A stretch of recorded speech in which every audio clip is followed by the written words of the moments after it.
Okay. We are potentially live. We might be AIs. You don't know. Oh, Be artificial non-intelligence or incompetence. There we go. Artificial incompetence right here.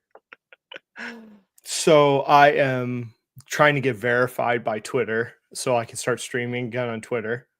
Alrighty. So I figure I waited till Black Friday, anyways, because I was like, Black Friday, they're going to have all these subscription deals. So I got renewed and we got StreamYard back. I was annoyed about the $40, but they had a 50% off deal. So okay. back to paying $20. So we got a volcano in the background. Mm-hmm. Wait. Yeah. Yeah. I know I forgot to do something. I was thinking it's about a kid's dream to pay for software so you can just do stuff like rawr. Oh, then there's the one I've always had, just like old wood looking. Mm-hmm. Yep, the classic one. Classic. So yep. I never have used this one. I don't know why I even bothered putting that up there because it's in the corner. Then this one was a good one for Veterans Day. Yeah. A little late. Oh well, too late for it. Nah, it's fine. Life happens. We'll go back to the volcano. Yeah, I think it's good. This year was on fire. I feel like we should do a 2024 end of year show. See if Jesse, he's going to a conference. Damn. Yeah. I have to see how that goes after he comes back. But like a recap for 2024. Mm-hmm. And then, I need to start, if I can find one of my favorite videos I ever did.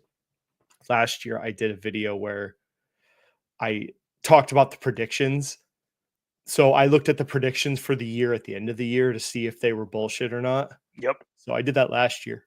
If I can find some good ones, I have to, because you have to save them. That's the thing. I need to save like the predictions at the beginning and then look at them at the end of the year. So I should do that for 2024 because last year was hilarious. Actually, if you remember, I think Joseph Carlson, was the most accurate about 2023. And then I had a few where you're like, it was way, way off the predictions that I saw. So, anyways, it's been a long time.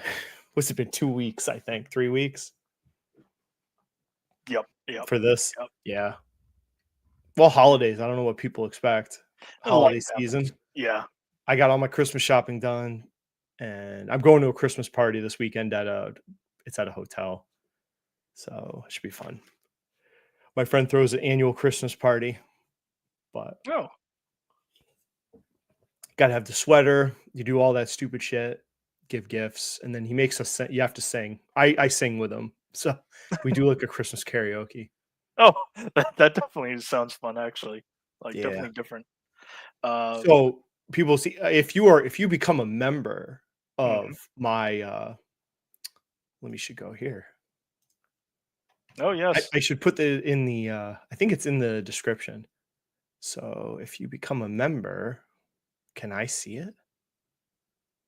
Manage video. I don't know if I can see. Yeah, I was gonna say I'm not sure if you yourself can see it, and I'm already a member. But if I click the see perks button, yeah, like you hit the see perks, I'm able to see that you've populated it with some custom emotes for members to use. Members have a nifty. Oh, here we go. Yeah, so I can click it.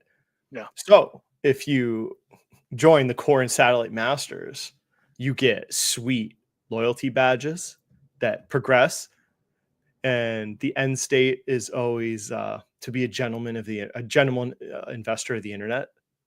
So JC will enjoy the last one here, and then I have some custom emojis. So you have Gabe, which if you are a long time strongman or capital mindset person, you know who Gabe is, or Echoes. And then Mark Cahotas, we've got Crying Intel Man, Garbage Burning, Meet Kevin having his Britney moment, and then Paul Lock and Loaded. So the more people join, the more emojis and loyalty badges I can make. I guess if I got to like a certain amount of people, we could do like membership streams. I I may post actual ideas in it. I guess we will see. Yeah. I don't have that many ideas in a year. I mean, this year, if I was going to like post my thoughts, it would have been like 5 stocks probably this whole year, if I'm thinking about it, because it would have been Aon, Master Brands. I probably would have done a paper on Red Cat, which we'll get to later, that I am sad. And then what else? A few other little ones I'm not remembering, but so there's that perk. I guess there'll be more perks later. Fun. So, okay, we're here. Yep, we're here. This is the big one. This kind of what motivated me to get off my butt and do this. So, right, this. So, now you can attest. How long have I been saying that Pat Gelsinger is not a good CEO? And I don't understand, something along the lines of, I don't understand why everyone thought he was such a great CEO pick and the hype around him, right?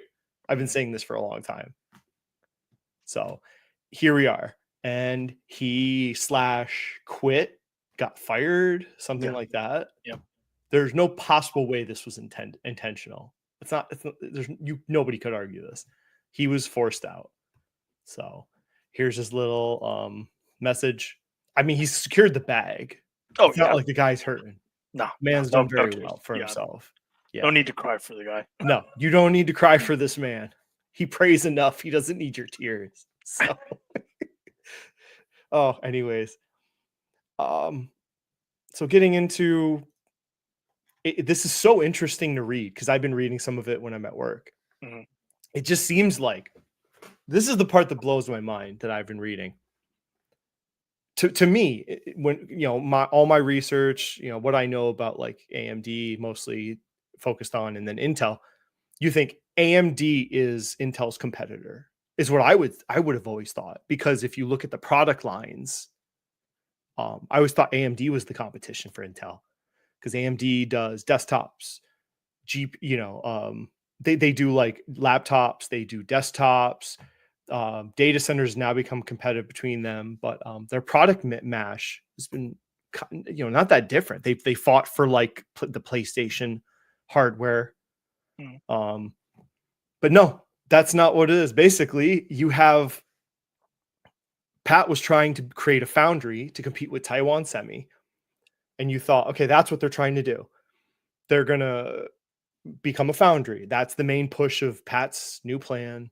So you think they're going to compete with Taiwan Semi, while the boards on the other side, they want to compete with NVIDIA. And they're questioning Pat about why he's not more competitive against NVIDIA, because NVIDIA is taking everyone's market share, not just Intel's. So when I read that, I don't know, what did you think when it came out? Like the board was expecting better performance against NVIDIA. And that's what they thought their competition was. So. That one was head scratching to me, that particular thing. Like if we just like look at Pat Gelsinger himself and Intel in and of itself, I think there were some serious effectively fireable missteps along the way that you didn't need to throw in NVIDIA's name personally. But that just was head scratching to me. That honestly though, that probably should be on Pat himself though. Like, your job as a CEO is not only to have plan, implement and execute plan and so on and so forth, but also to communicate. Like, communication is one of those things that I think an executive team should be graded on and should be considered if you're going to invest in a company. I mean, I like from the articles I could piece together, it's like to try and push Intel to compete with NVIDIA at the same time you're trying to create a foundry business. I was baffled. I'm just like, so what happened? There must have been some communication lapse. Who knows? Like, basically you had a board that wanted to go this way and wanted to compete with this company. And Pat had a plan to go this way and compete with a different company in a different type of business. Yeah. And then they both are ignoring AMD, which we covered, AMD was stealing. Oh, Like, you could see it on the charts last year. I showed it. Like, AMD was stealing the data center business from Intel, and then NVIDIA is stealing everybody's lunch. But it was just stunning.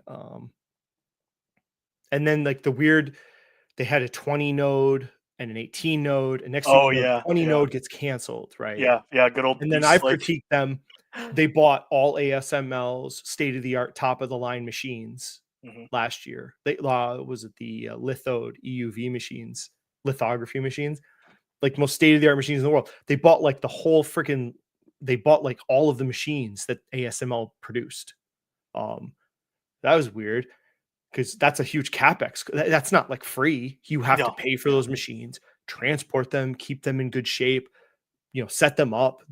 I'm saying, why did you need all of the machines that year? Yeah. And does that mean you overpaid because no one else, because were they bidding against you and you overpaid for those? And they're not producing anything, and they won't for some years now. So we could see, like, in their balance sheet, you could see the debt pile kept growing and growing and growing. And it's just like, from my perspective, it's like Pat was always being reactionary. He was not ahead of the ball. Like, we harped on, like, they should have cut the dividend when he came out with this foundry plan. They should have eliminated the dividend, not cut, eliminated. Because it's like, if you're telling investors, we are transitioning the company, we're going to do these foundry productions, and we're also going to try and compete in design and create our own GPUs and all this. Why are you paying billions of dollars in dividends? Yeah. But what happened? He didn't cut them until he had to. When their finances started getting out of hand, then he cuts the dividend. So again, he's not ahead of the game. He's being reactionary.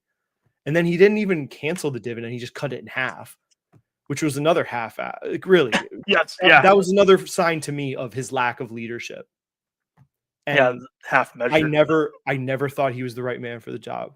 He's not that, like, I don't like Elon Musk, but he's a guy. He's a CEO. He makes decisions. I never felt that with Gelsinger. I don't think he ever made the hard decisions. Like, he would make them at a later point when he had no choice but to change. Yeah. And apparently he never got will we ever know? Maybe someone will write a book about what happened at the board. Was the board ever on board with his plan? Or did they always think that they were going to compete with NVIDIA when he's thinking he's going to build a Taiwan semi competitor in the foundry business? So the complete lack of solidified leadership in this company, it sounds like. I don't know where they go from here. So there was, like, was it 2 months ago, we started hearing rumblings of, when the finances were getting out of hand, Pat was talking about not selling the foundry, but like separating it. Oh, yeah. Like a subsidiary. I mean, it's still your plan. That doesn't change what you're doing. And just, I always thought it was so weird, because it's like, they're building these foundries, they're over budget, over cost. Some of that's not his fault. It's just, they started these projects during the COVID period, and inflation has kicked the butt on the cost of these productions, or these construction projects. Yeah. But then he's like a design engineer guy. So, like, it must have driven him crazy that he couldn't just sit by and focus on the foundry. He had to, like, push ahead with these GPUs trying to compete with NVIDIA, which people say, oh yeah, sure, he should definitely keep design. But it's like, okay, what's the priority right now? Because the debt's piling up. So you don't have cash flow to do both of these things. The debt's piling up. Their freaking bond status is getting worse. Their bond ratings are getting worse. They're going to issue shares or something. Like they're freaking drowning. And it's like, he never, like, made, like, a definitive change of direction at all. It was just kind of, I don't know. It was just weird. So here we are. So whatever. And then there were signs earlier this year. There was a prominent board member, Lip Bhutan. Sorry, I botched his name. This was a few months ago. So there must have been a dispute at that point about the direction of the company. So he left. Yeah. So there were some rumblings of that. Then we had the whole talk of a subsidiary for the foundries. So that was boiling over here. And the other part of this is just, like, I think some of the thesis for Intel investors was like, we still have the home shoring thesis. So like you buy Intel, and if something were to happen in Taiwan, they have the production in the United States. So like there's a chance that this could work out really well for you if World War III starts. And my argument's always been, if China's invading Taiwan, the least of your problems is your Intel investment. I think the whole market's crashing. You really think Intel's surviving that? Yeah, Like it's that we'll see. Armageddon in the stock market? Yeah. Jesus Christ. So, but the thing is, Taiwan is building their own facilities in the United States because they're not oblivious to the political repercussions of the home shoring thesis. They're building here, and they're building faster, better, stronger than Intel. And I guess from what I understand, they're going to be operational very soon with their production in the US. So here we are. Again, Intel, it's like, it's late. I don't know. Maybe these conversations should have been a year ago. At least, yeah. Again, it's like another example of they're just behind and they're late and they're reactionary. They're not anticipating. Should he have seen the AI revolution and taken part in it? I mean, I would argue he's getting paid millions of dollars to see this stuff coming. So to say like, did any of us see it coming? It's like, I'm not a paid CEO of a public corporation that fabricates chips. Like, so no, I didn't see this whole thing coming. Yeah, you're a shop of one with the job. If he's such a great engineer, he didn't see it coming either, apparently. Yeah. And just the botches, they had some CPU issues. Was a lot of gamers are pissed off about. So you've alienated all the gaming community and computer building community. Like, I don't know if I would ever use Intel again. I have all my friends, we all use AMD chips. I don't think any of us even consider Intel anymore. It's not even about price. We know AMD represents quality, stability. Usually it operates at a lower temperature, which was the reason we switched in the first place to AMD. They just always ran cooler. I don't know. Like, what's the future of Intel? Man, who knows at this point? I don't know. It's funny because I've admitted to having a value bias beforehand. And I've already seen some of the questions of, oh, when's Intel a buy? Oh, this seems really, really nice. And last I saw, like, isn't the board still looking for a CEO? Like, they have their interim co-CEOs, but yeah, they have just a bunch of management guys. Yeah, like just dudes. I would just rather, like, for me personally, honestly, I suspect they're too far behind. It's too ugly. But if someone really wanted to, at least wait for the new CEO to not only be named, but to lay out a plan, like a clear, believable plan, and go just from there. But for them to try and too far behind. Let me see if I can find, it was Bloomberg TV, I think.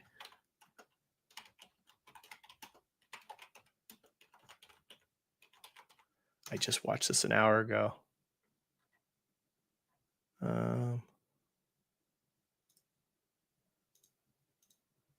No.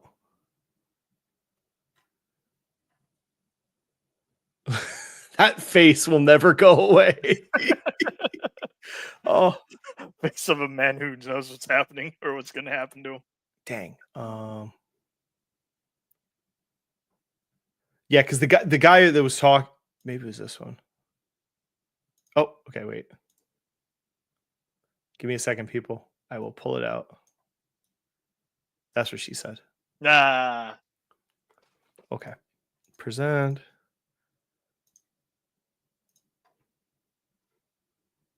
Let's see. Find a new CEO at this point in time. The fact that not only did they name interim CEOs, he's stepping down, as you said, imminently. Was it necessary to have new leadership in the middle of what's already a drastic turnaround story? Well, so look at what has happened operationally with Intel. They've had a couple of rounds of layoffs, and the direction that Pat had laid out, not picking the side, as I said, has made it very hard for investors to gauge, is this company going to turn around even in the medium term? Because everyone anticipates a big PC upgrade cycle. Even though Intel is losing share on the data center side, the PC side Intel is still dominating, and they are the incumbent player. So not participating in a PC refresh cycle would be a very big deal for a company like Intel. And I'm guessing the board didn't have enough confidence in Pat's strategy. So that's what it comes Not down even to. enough confidence to leave him there for, say, a month while they find a new CEO to replace him full time. They had to have him out instantly and replace him with co-CEOs. What does this mean for the billions of dollars of government funding Intel is earmarked to get? I mean, they'll still keep getting it, because when you look at the precedent we have with AMD actually divested their foundry business into Global Foundries, and they became a design company. I expect something similar to happen with Intel, because the government wants chip manufacturing to stay in the US. So if the foundry business were to be divested, then they would continue to get funding because as a designer? As a manufacturer like TSMC. So the foundries that they divest would continue to get the funding. Yeah. And then on the chip design side, as I said, the PC business is still very healthy. It's going to generate its own free cash flow. So that may sustain on its own. So it comes down to whether foundry gets divested or not. And I think from a government perspective, they would continue to support that. So there was another video I saw of him where that guy was talking about how he's like, they needed to pick a side. Yeah. Were they going to be a design company or a foundry? Something you call. He's like, you're competing against two fucking rock star companies in the world, NVIDIA and TSMC. Yep. And AMD, who I thought was always the real competition. But man, I don't know. They're like, we can identify. Like, here's the hard part about investing. I can do a video and talk about where they're failing. It's not that hard. It's just like my job as an auditor. I can identify errors, right, according to regulations, that they're with how they're spending or their accounting's not up to GAAP standards. How do you fix it, right? That's where the thought comes in. Now I spend more time on how do you correct it so that they can move forward, which sometimes is easy and sometimes not. Same thing here. I can tell you what's wrong. I don't know how to fix it. Like, they're in trouble. I don't know how they need government assistance. They're stacking debt too fast. I don't know. They're going to have some production, I guess. Probably. We can look here. Here's the foundry plan. So you're looking. See, it's like, what does this even tell you? 2024, lead and expand 2027. There's no hard dates here. Maybe they have another slide with some better dates, but 27, 28. I mean, like, what the hell? Yeah. It's going to be another 2-3 years potentially before they can start doing design or foundry work. Who are they doing foundry work for? He never even said if they had customers. And people asked during calls. I would see people would ask if he had customers, and he had like no answer. Like, it was an afterthought to him that he should probably have salespeople start ramping up to get customers. But I don't know. It was just a mess. So they know it. AMD used to look like Intel. They had the production and the design, and then they split off Global Foundries. It's its own company now. It's an hour from me, up north. So here's Intel. I know people are gonna be like, is this investable? Like, it's always the case with these companies. Like, is this a turnaround play? Like, we don't know.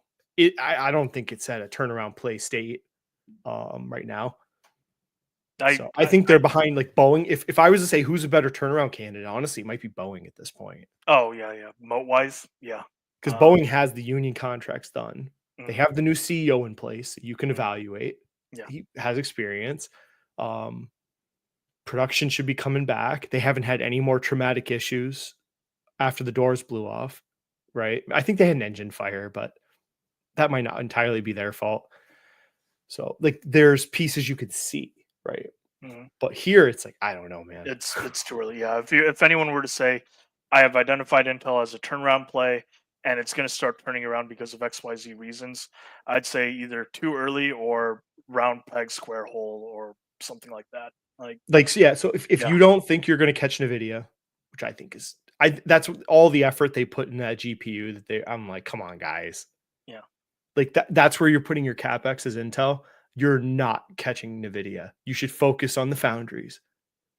Then you can try and use the foundries once they're up and running. You have cash generation. So you could stop packing debt on, and then maybe then you can focus on the design portion once you have customers in-house. But doing both at the same time, they didn't have the cash flow to do both. And it shows, right? There's been just problems. I think he let the foundry costs get out of hand, which he's not, who knows? Did he have a guy in charge of the foundries like that was keeping track of the money? But the cost blew up. Like the projected cost of those projects has already exploded past what it was when they started. Anyways, we're almost 30 minutes in talking about freaking Intel. Yeah, this is the comment I was like, I bet if China invaded Taiwan, TSMC would still be able to outbuild Intel in Japan, Germany, and here. They're already like, we could probably even figure like Arizona fab start of production.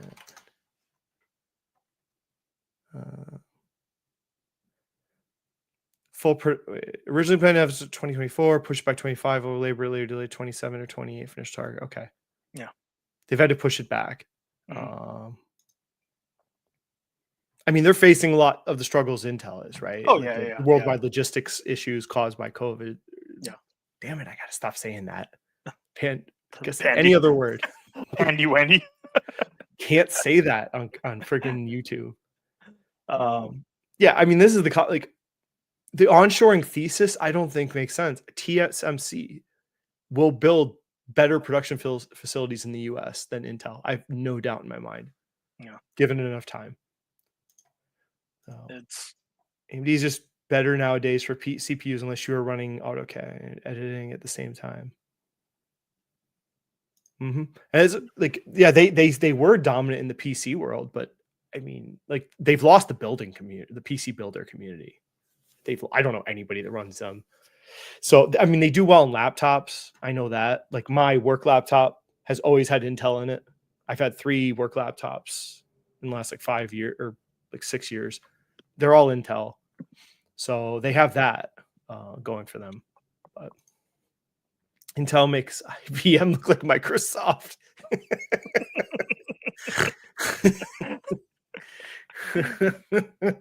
Oh, that's solid. Intel's new GPU looks promising at first glance for a low end. what I've heard. Yeah, it just.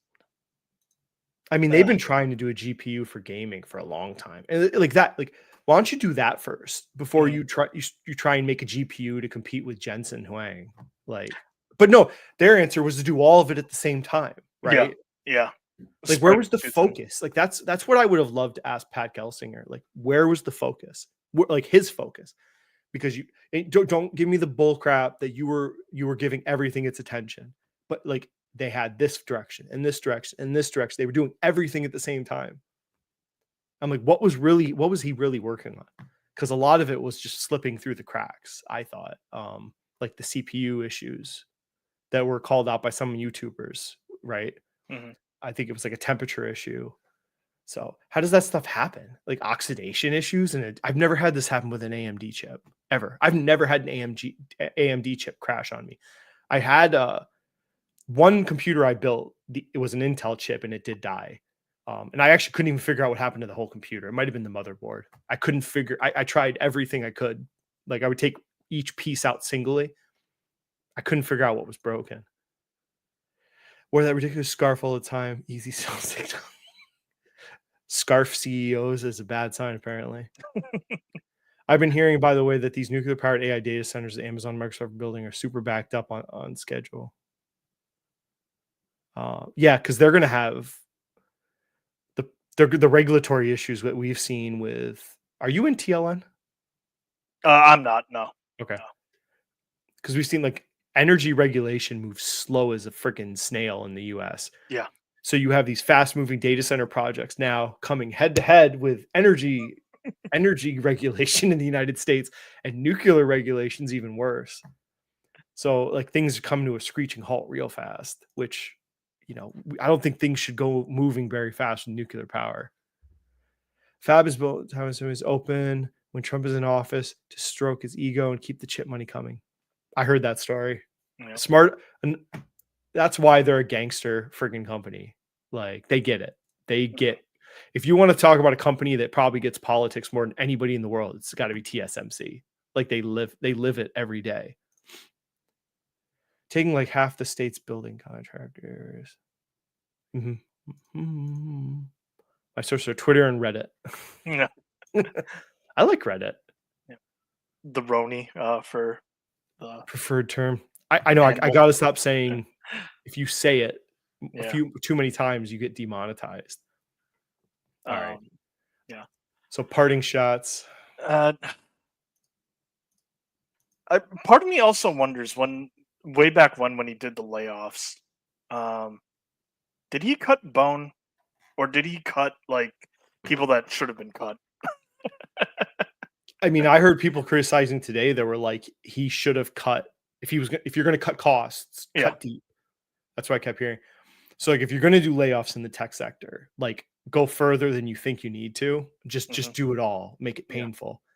And it seems like some people feel like he went kind of half-assed. Okay. Again, another example of him not being really, you know, if you're going to cut costs, you know, because what he cut 15,000 employees, something around there, yeah. So some people would argue, you know, if you want to cut 15, actually cut 25 or 30, like really save some money because you're in dire straits and your debts are piling up. But the U.S. has to rescue this company. I don't see any way around it. So we'll see. They got to get the CHIPS Act money, which I guess Biden is rushing through like $8 billion. Will there be any more money under Trump? I mean, I don't know. Anything, try and predict that. Who knows what's going to happen? Yeah. But all right. Well, speaking of more trade, international political maneuvering, it's kind of not that different of a story almost, but not crazy. The deal, did anyone honestly think this was going to go through? The most unexpected friggin' thing of the century. Where's the more story? Oh, I didn't pull up a recent one. So Trump said that he was not in favor of the Nippon Steel deal. Yeah, this is this. So for the record, Joe Biden said he didn't support it either. The United Steelworkers didn't support it. Like no one supported this goddamn deal except for the, I think the board of U.S. Steel was going to get a sweet compensation package. So they were the only ones really trying. Nobody wanted this to go through. So, and you know, it's freaking U.S. Steel, for God's sakes. It's the last steel company in America. I mean, do we really want this to become Nippon Steel?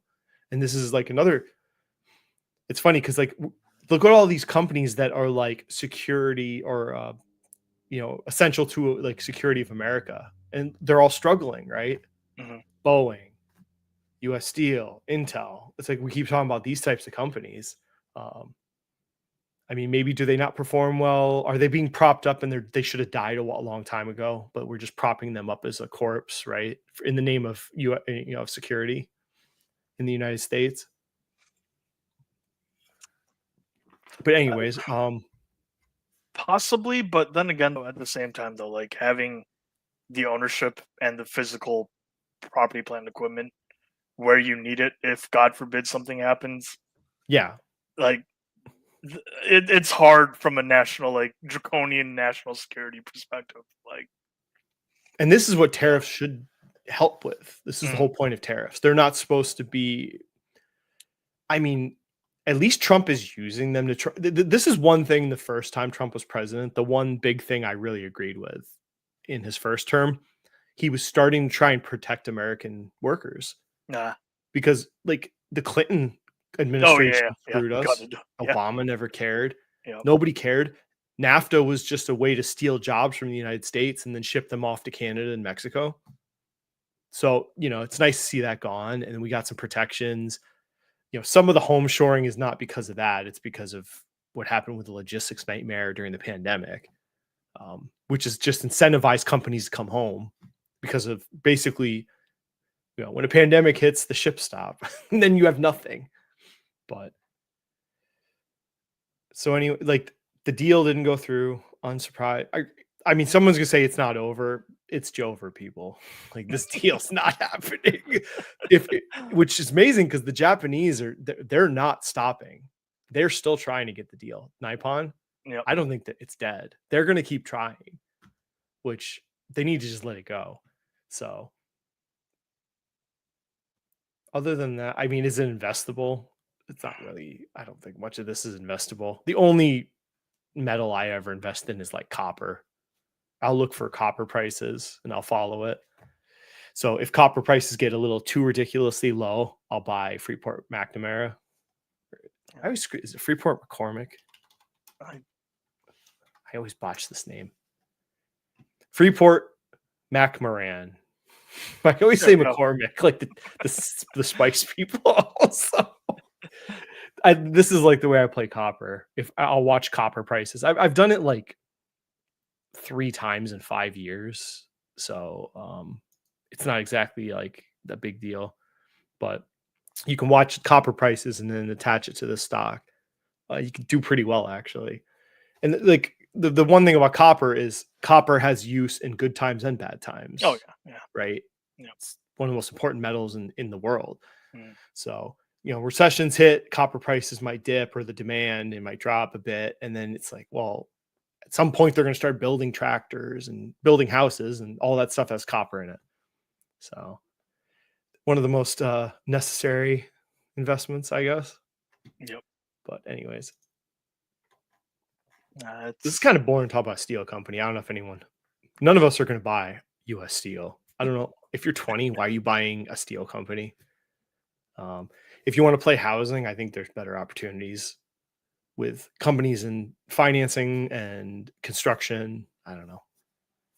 I don't like this play. I don't like either. There's like somebody asked me once about like a forest REIT. I didn't like that play either, honestly. Same idea. I was curious just out of curiosity's sake, because not every day some people hear about forest REITs, but it is interesting to see what happened though. Just like the huge upheaval. Another union saving American jobs. For people out there that want to crap on unions, it's like the union saved this company, I think, from getting taken over. So you got like people wrote letters. There was a letter critical of it that I was trying to find. I couldn't get it. I only had 10 minutes. But it's just funny, like some of the grandstanding during this. Foreign steel companies seek to gain any advantage they can when competing with the U.S. Ooh, acquisition. Concerns raised by the USW report. So then they go into what the union said. Experience of American steel companies make clear Nippon's acquisition of U.S. Steel, a grave threat to international trade systems, seeks to protect American manufacturers. And then there's some senators, which is funny because I think both of these guys got voted out. Sherrod Brown and this guy. I think both of them are out now. So maybe the Japanese took names, got rid of them. I think they both lost their election. So Nippon Steel rebuts. Yeah, this was what I was trying to find, but I didn't have much time.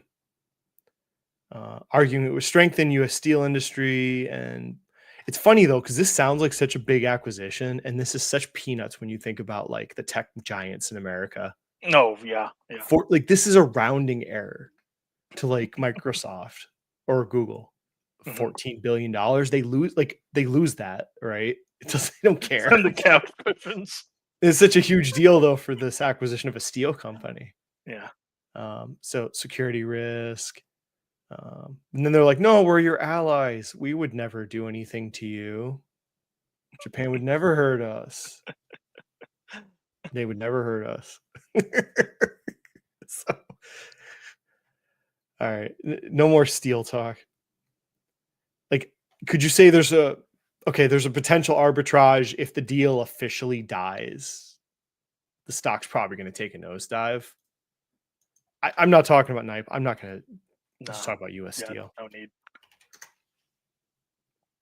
I was so sure that Elon Musk was gonna like buy. I wasn't even ticker rights. No, I wasn't even joking. I thought he was going to buy Yeah. the whole company just to take the ticker symbol for Oh like my space God. for SpaceX coming. I would see him buying this from them. So I mean, Meta bought their ticker symbol. Yeah. So hey, it'd be good for them. He'd be supporting steel. But like, is there arbitrage here? I don't know. Kind of meh. Yeah. Not for me. Like, do I think it's going to go like? It's not going to drop to like $9 if the deal doesn't go through. It'll take a drop, I think. But I think most people expect the deal won't go through now. So The likely cyclical component of this is its own beast. I love gold. Gold. I love that movie. Yeah. Melting You can find action. some really good precious metal royal companies right now Yeah. that are making more money from the increased precious metal prices, but still haven't moved much. Interesting. Yeah. Actually, that was one of the things that some. I know people- Fabio and me looked at a lands rights company. He was talking to me about it. It's in the Permian Basin. Oh. All they do is just hold land in the Permian Basin and then they just lease it out. So the thing is like ridiculous. It's up like 600% since 2020 or something. But it was flat for a long time. Yeah. So, typical for these types of investments, like they're just flat and then it explodes out of nowhere. I love gold. I should make that one of the emoji or the membership badges. Gold member. I'm gonna write that down. Out of curiosity, how long did it take for you to make your own emotes for your channel? US Steel at the same level it was 45 years ago. Yeah. I know. It's just like, this is like the most unappealing business to invest in. Like, if you want, like, why would you buy this over Caterpillar? I have because your thesis would be something along the lines of increasing construction, right? Have to Skyrise. be. It'd be something related to increased construction around the world needs steel. I'd be like, well, Caterpillar's a better investment if that's your thesis. So I don't get it. Yeah. What are both y'all opinion about Lam Research? Looks like semiconductor coming back from the bottom.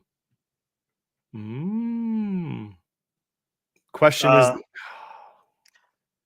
not for me.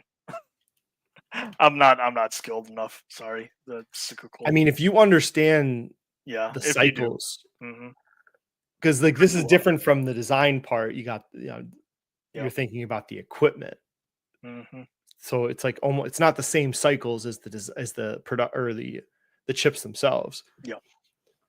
So I took a flyer on KLA Corp like 2 years ago. So I'm just holding it. I'm not trying to play the cycles. But I got scared away from Lam Research because of the Chinese concerns. It had more exposure to China than KLA, but it's done pretty well. I don't hate it. I mean, how many companies build this equipment in the world? Yeah. You can count on one hand, probably. I mean, trading this, I don't know. Like buy and hold these types of companies. I mean, if you had 20, 30 years, I mean, there's only like a handful of these players. Applied Materials, Lam Research, KLAC, ASML. Could throw in Micron's in different Micron produces memory. So now, is this the right price? It's interesting. I'll stick to my KLAC. I like KLA because they can deal with anybody. Yeah, but with the testing equipment. If you're able to ever network effectively and get a good feel for that, then maybe something there. But like 4 other steel producers in the U.S. Really? Was it Cleveland Cliffs? Ooh. That was one of them. Yes. That was the only name that I could think of. There probably are some other ones, but I'm not. I keep thinking they make aluminum. I don't know why. Whenever I hear it. Yeah, like there's also. I mean, does Alcoa make steel, or are they just strictly aluminum? I don't know actually, because I thought Alcoa might have been like aluminum and maybe plastics. There's only one U.S. steel. Yeah, like there also could be a size component too that makes the nuance a little tricky. But all right, Steel Talk is Joker. Yeah. Steel had its run. I don't really have anything new right now. I told Andrew, I'm like, I'm kind of just an end of year decompress, sell some stuff at the end of the year. And then, so I'm like, TSSI is a good way to end of the year. Talon, TSSI, and then Dollar General. And that's kind of it for me. I don't really, interesting. Probably not going to invest in anything else the rest until Trump's comes in. So interested in Dollar General. Interesting. Maybe I should do a video on Dollar General. You could. Like, it's very small though. I have it's not Tractor Supply conviction on it. Yeah. But it would be an interesting discussion because there's there's the actual recovery of the company, which they're not there yet. No. Then there's also the implied perception of the recovery of the company. Oh, and both investment theses can work, or both could happen at the same time. Yeah. So I was saying to Jesse, like one piece of news about the customers of Dollar General feeling more secure about spending under Trump, like an article could see a 10% bounce on the stock. I don't know. I don't think there's much downside left on it. Okay, fair. Asymmetric risk. I think there's limited downside and there's potential for some decent return on the upward. So there you go. Yeah. But I think the upward, do I think this is a 2x like Aon or something? No. So that's why it's a low dollar amount for me, because I don't think the return value is there. Like Aon, I was expecting doubling. Carrier, I expected to double. So it's a different ball game. Yeah. A LPX and HES. What the heck are these? Ooh, I heard about. Oh, he already told me about this, I think. Someone mentioned this before. Yep. Materials manufacturer, I think. I like it. I like it. I don't know if I want to add any more housing stocks, but I like this idea. Yep. And housing supplies, which it's not that, it kind of it would complement master brands kind of. Because it's more of just like the actual rough products, like the paneling and stuff. I do not hate it. Wait, did I just do stock? I did. Yeah, that's fine. You've still got Hess midstream. Is this a pipeline company? Possibly. LP. Okay. Yeah, I was gonna say, because midline pipe. Yeah, they're always LPs. Yeah, that would be the one nuance is for people looking. I get your flow, baby, flow. Yeah. Right? Drill baby. That's Trump. Yeah. Trump's gonna be drill baby drill. All right, not bad. Just be comfortable with the K1. I don't know if they're also one of those companies that will restructure on the from partnership to LP to C Corp. But Abram, do it because I looked at Dollar General, Dollar Tree, and I ended up going with Dollar Tree. All right, the one Dollar General didn't have their inventory get out of hand, so it appears that they understood the climate and they were reacting well. Unlike Nike, they just pretended everything was fine, let the inventory keep riding up till it was $10 billion. So they're mitigating the damage, I think, of the inflation raise, and then they have to cut costs. The share buybacks are probably going to go away for a while. So without the share buybacks they were doing aggressively, I don't know if Dollar General could go to the heights it was before, but I could see it getting to 100. That's kind of my threshold. I could see it getting to 100. And then it gets kind of interesting what to do with it at that point. That's about my conviction of it. Oh my God.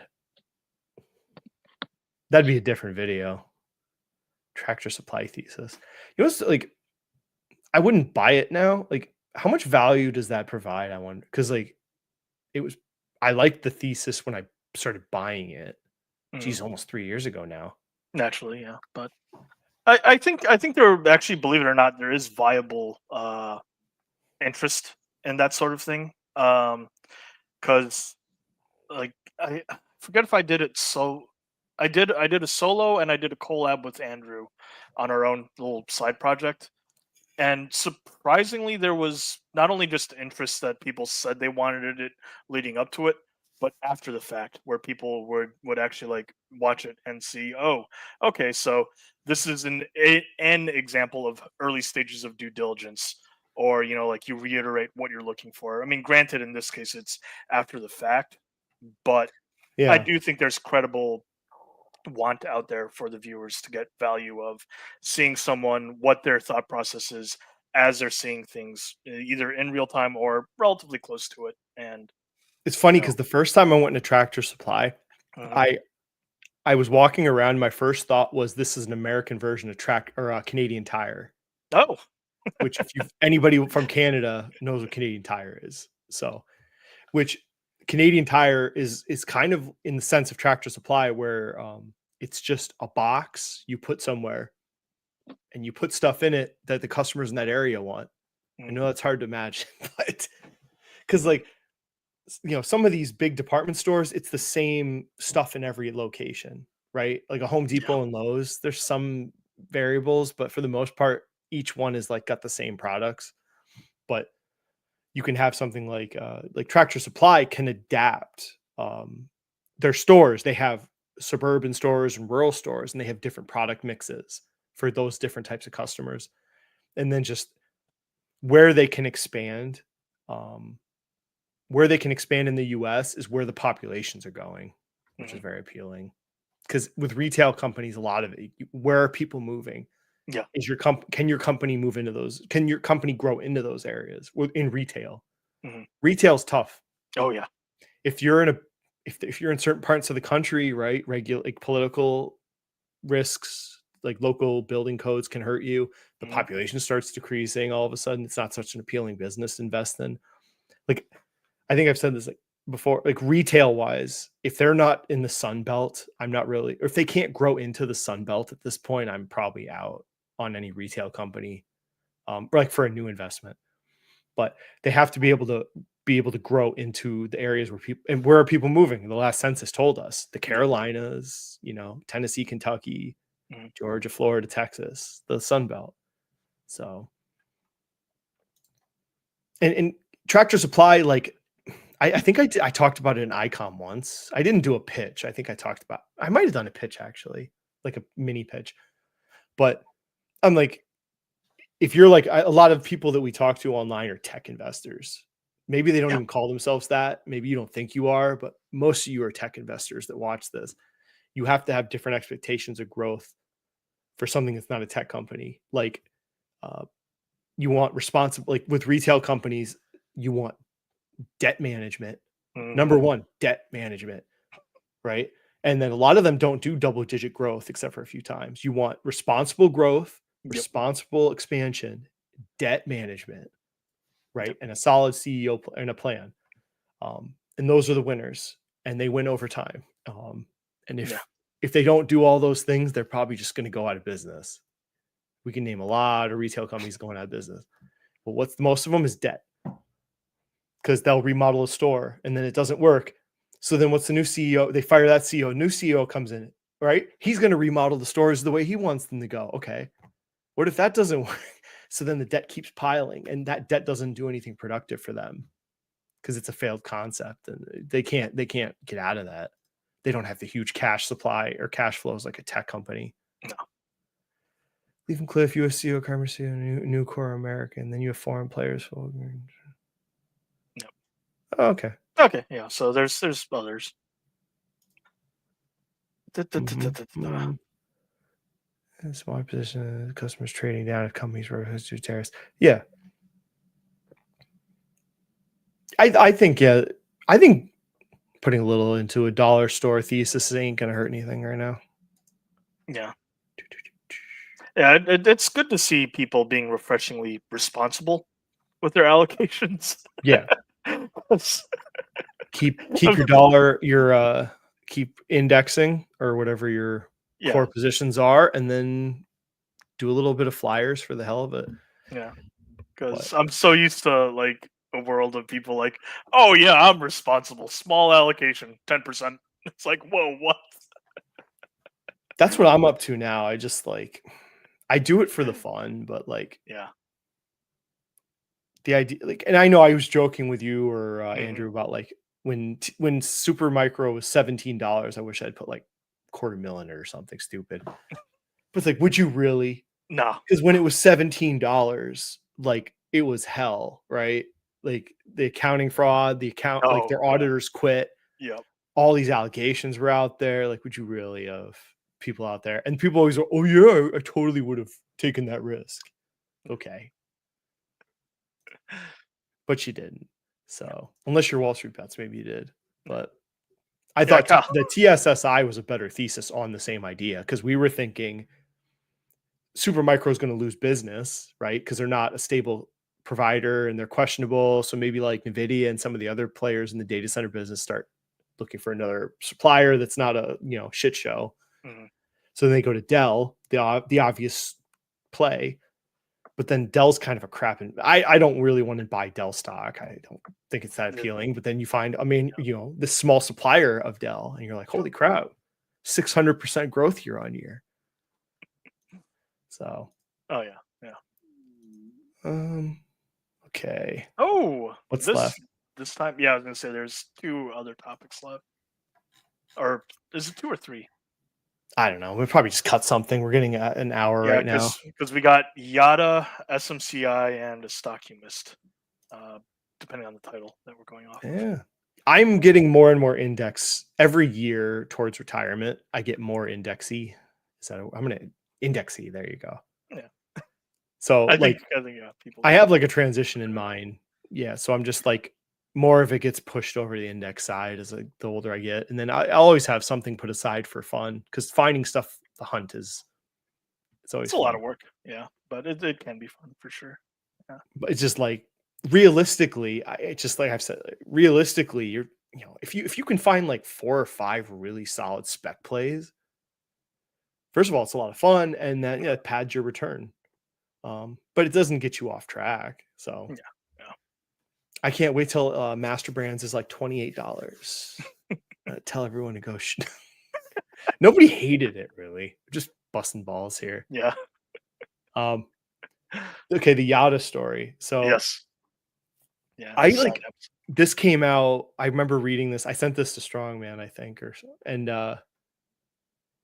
it's just crazy when you read this. The Yotta story on CNBC. For anybody, you could just find it. It was like a week ago, but I can't imagine putting the money. Some of these people, like this person, put $280,000, their entire savings in Yotta, and it's just like, I can't, like, Jesus Christ, people, can you be responsible? And don't tell me, come on, looking at this, that reeks. That does not pass the smell test. I just think, okay, I'm a millennial. I guess millennials are boomers now, but my parents went to a bank. I was taught, my first account was at KeyBank. They gave us dinosaur checking accounts, right? Everything had little dinosaurs on it. Like, I was raised to go to a bank, and I know it's different now because now you have these things. And like, I don't know what I'm going to tell my kids yet about things like this. I can tell them, stay away from things that are not, don't put your money in things that are not FDIC insured, for damn sure. But this is nonsense. I'm just like, do you need a bank, or are you trying to have some fun gambling? I don't understand what people think you can do both. I'm like, I don't understand what this served for people other than gambling junkies, but they're in denial that they have a gambling problem. They're like, no, this is my savings account. I'm getting earning points and bullshit. But deep down, like, they're denying the fact that they're a gambling junkie. And that's what they're doing here. You're just gambling. Put your money in a bank and then go open a FanDuel account if you want to gamble, like, for God's sakes. But this is nonsense. And I covered it before. Like this is not something you should be looking for in your bank. My God, this is so stupid. And all this, and then like, there's nothing down here saying FDIC. Why would you put your money anywhere that does not say, okay, where's the FDIC statements? They need to be on the front page. I don't see it. So, and we know that, so this bank was involved. Yep. Evolve. And then Synapsis went down, and then Evolve had the money. Broke everything. But the problem was, I think it was Evolve just agreed to hold the money, but Synapsys actually had like the ledgers, I think, of like whose accounts were what. So I think Evolve just had the pile of cash. Synapsys controlled like the actual account data. But then when Synapsys goes down, the problem is like, FDIC insurance will kick in. It's like, but Synapsys didn't have your money. They're not a bank. The one that had your money didn't close, so FDIC insurance doesn't kick in. It's now a civil matter. Like, so now what do they have to take time? So now they're gonna have to do like a class action lawsuit. Probably gonna take like 5 years to get your money back if you get it. I know some of the people, like they had $100,000 and they got like a $50 check from Evolve at this point because they said that's all the money they could find. I'm surprised that no DA, so no attorney generals have jumped on this yet. I'm kind of shocked. Yeah. But then I look here. Okay, so here's the statement, people. Member FDIC. Yep. That's what you're looking for. Any bank has that on their front page. But for people watching, I can't believe I have to tell people this. Trust but verify. Yes.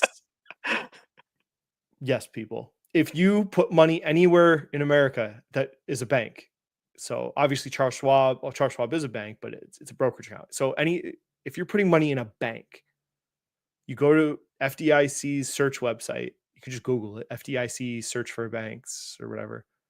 I can just go Evolve, and you can search. Oh, look, there you go. They're FDIC insured. I'll post this under this friggin' website. Anywhere you want to put money. Okay, what about my bank? USAA, I'm good to go. What if it said not or decline? Boy, that would be Jesus Christ. What's your bank? I have Chase. I also have USAA, but yeah. Chase. Yeah. Oh, JP there we Morgan go. Chase, yeah. Look, we have FDIC insurance. What was that? Synapsys? Oh yeah. Yeah, wait, Synapsys? I probably spelled it wrong. Or Synchrony. Maybe that. I'd have to pull the story. Nothing's coming up. SYNAPSE. Oh, here we go. Okay, so they are. Yep. But they didn't hold your money. Nope. So for God's sakes, anywhere you're going to put your money, make sure they're FDIC insured. That place, not some other bullshit bank that's holding the money on behalf of your bank. Don't do that stuff. It's ridiculous because it could happen to you. Let's see, SoFi. There. Even SoFi has it. Can we revoke this one? Wait, is that credit to them though? They at least have that. Yeah, there you go. They got that going for them. Yeah. Good for that. Wait, okay, one more. Redneck Bank.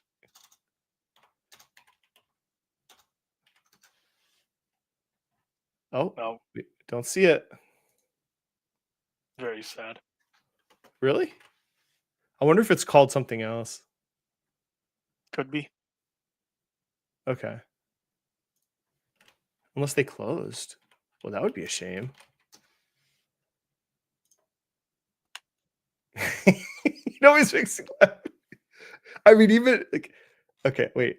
Remember FDIC? Why couldn't I find it? It's got to be called something else. Where Bankin's Funner, Redneck's Rewards. See, I couldn't do it because that stupid fly would drive me nuts. There's a fly on the screen. Oh. I wonder why that didn't show up. Redneck Bank. Where Bankin's Funner. Okay, let me try one more time. Could be some sort of weird structure. I'll just search Redneck. Yeah. Okay, that's interesting. Wonder why do you think that doesn't come up? Don't know. I send you guys the Yotta emails, FDI insurance, and the means. Here, hold on. I'll pull it. Let me see. Scrolling down. Is it? Let's see. Okay, let's see those. Show content. We are moving away from using a single bank, which was Evolve Bank and Trust, in order to access generic banks. Okay, who's holding them? They don't say.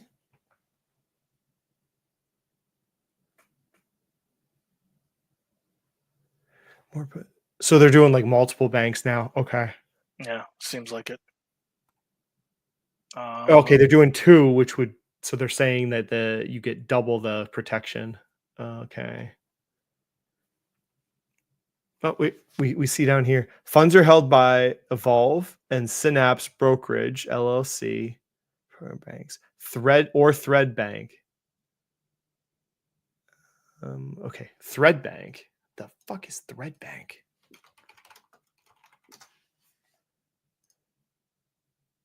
What the hell is this? Why is this so hard for people? Like, this makes me sad. Like, why would you want to put your money with something like this? This looks like I made this website. Our story. Like Evolve is like a redneck bank in like Arkansas. Like, let me see where's the address? Investor relations. Do they have a contact?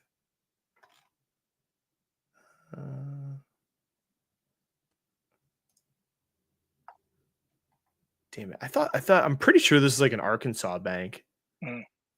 I figured out that it's just funny because it's like, it looks like some state-of-the-art bank and it's not.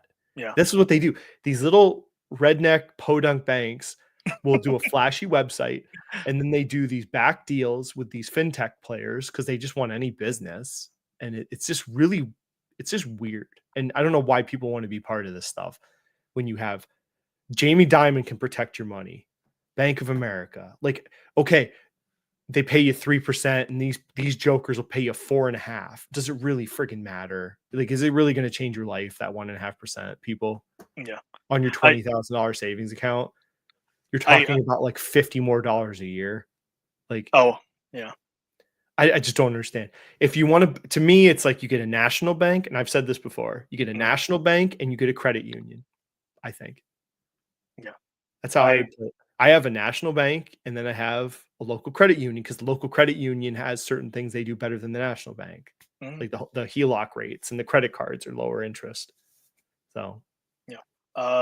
Just to confirm, Jean Chen, and I both found the missing thing on the redneck bank. It's under the All America Bank, which okay. I figured it was some other name. All America. Yep. Yeah, and based off of the All America's site, they're firmly located in Oklahoma, so it all passes the smell check. Okay. Yeah, I figured they just were registered under something maybe more formal than Redneck Funner Bank. Oh. Yeah. But like, please, people, just put your damn money in a real bank. If it doesn't say FDIC insured at the bottom, don't do it. Like, yeah. And I hope Yotta doesn't have. I mean, it's kind of bullshit if they put that down, because they're not. Like, an agreement with another bank is not the same. But yeah, maybe people like stop pretending you're not a gambling junkie if you do stuff like this. Like, put some money aside for gambling apps and put most of your money in like Chase or Bank of America, or something like that. Whatever. Yeah. Like, how about you stop pretending what you are? Like, anyway, let's see. Holy comments now. Okay, wait, I need to go back up.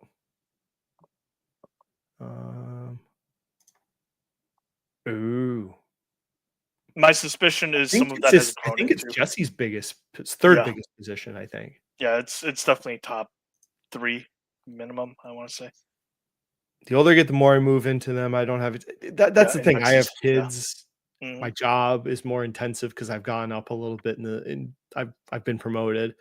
Kids sports, working out. Yeah. So like, I still want to find investments that are like, I still want the hunt. It's really fun to find a stock that like, and you kill it.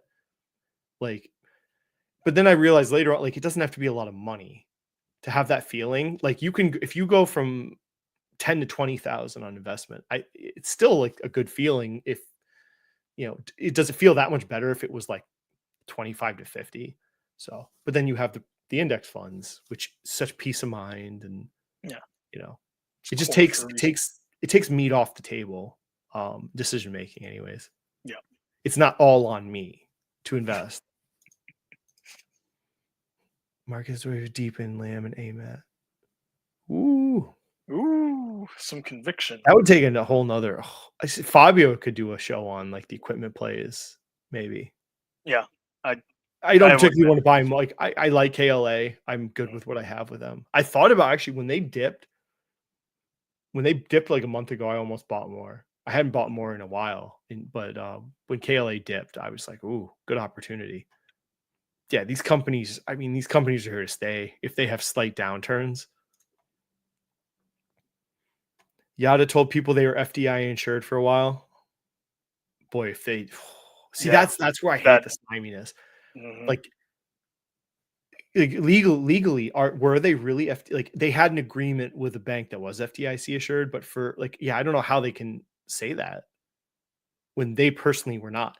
I guess they could phrase it as your money was FDIC protected, but I it's just so greasy. How does that work? Because you're giving the money to this company, and then that company is giving it to this company to hold, and then they're the one that has the real bank insurance.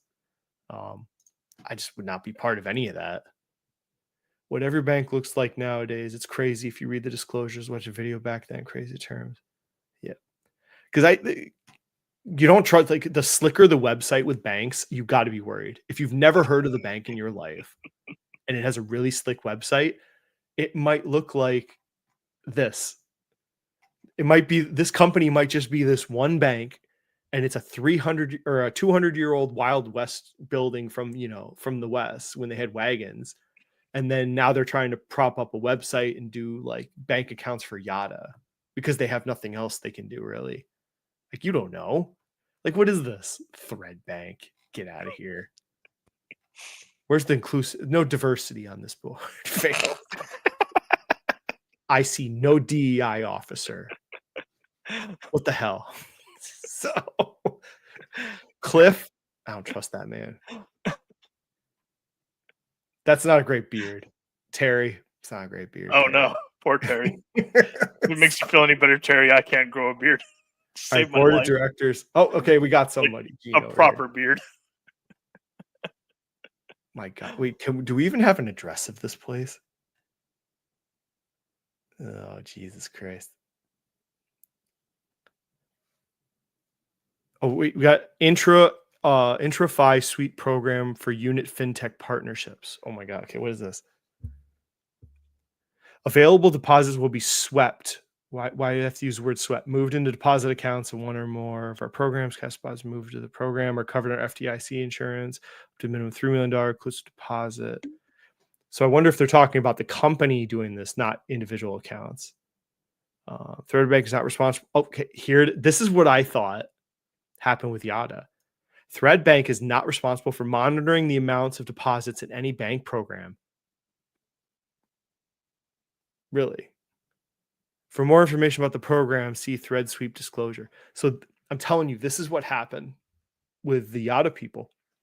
The bank is just like, the agreement was probably just like, we'll hold your money. Yeah, we don't care. So the customer of Evolve wasn't even you. It was literally just, I'm betting you that the agreement was Evolve agreed to hold money for Yotta. And they're like, yeah, we hold money for corporations. We'll hold your money. And they probably were like, we're not responsible for the customer accounts. That would have been either Yotta or the middleman, I'm betting. And that's where the problem came, why they couldn't find the money. I swear that's how it happened. So this is the same thing. They just offer you a place to hold the pot, but they're not responsible for the actual administration of the accounts. Freaking, it's crap. We got to end this. This is not right. I don't think banks should be allowed to do this. So if you're going to hold money in an FDIC insured account, you should have all the deposit information. Like, you should have to have all of it. Banks should not be able to do this. Yeah, shows how financially illiterate Americans are. Yotta was obviously sketchy. I mean, like I said, I grew up in the world of you put money in a bank. I would have looked at Yotta and I would have told you in 5 seconds, get the hell out of here. If you're telling me to put money in this, I'm like, it's a gambling app. Like I can put money in it to gamble. Is that what you want me to do? Put $100, I guess. But I remember the dinosaur checking account. Yes. It's like It actually had like dinosaurs on the checks. yeah, it was like a Oh, Northeast. All the kids did it. I wonder if I can find Key Bank dinosaur checks. Wonder if I can find a picture. No, maybe not. Darn. The relic lost to time for now. That was a big thing in the Northeast. That's how all of us started. My friends and I. I mean, because they were like the only bank that was really doing something like this intentionally for kids. Mm. I don't think they just call it like children's accounts now. It's lame. Yeah. Man, I wonder if I could find like a video of it. It's so nostalgic. That was my first bank account. Yep. And I got so like the first time you write a check, I'm just like, how do I write a check, Dad? I don't know how to do this. You pull the checkbook out. I'm like, I signed the front and the back. He's like, no, you only sign the front. Yep. And then when you get a check, I'm like, wait, so you sign the front when you write it and you sign the back when you get it. Yeah. I'm like, I'm confused. Hidden memory unlocked. Okay, talking about that. What's your live stream schedule? Is it just whenever you have time? Yes. It's if I do go live, it's usually at night. After the kids go to bed. So if I do live streams, it's usually Monday through actually no, I usually do a Monday through Friday, like 9-10 o'clock Eastern. Mhm. I don't really do weekend live streams. Sometimes Chris does Rabble on like Saturdays. Yeah. I should do more. I should post videos though. I know I need to record videos again. You got emails? Okay, yeah, he already sent. Yeah, we saw that. My God, look at this stuff. My emergency fund is in a high yield savings account. Yes, so is mine. Very good. Reasonable. Went from 19K to 100K in Bitcoin. Felt amazing. Sold last week. No state tax. Long-term cash gain. Killed it. Way to go. Yeah, congratulations. That's how you do it. Yep. It is funny because I had in 2020, I bought 2 Ethereum, and then I think I bought half a Bitcoin. And then like a month later, it like skyrocketed. So I sold it, and then it freaking skyrocketed again twice. And I was like, geez, what is this stuff? But I did the typical retail. I didn't really know what it was. I since then, I just haven't bothered. Gil in the house.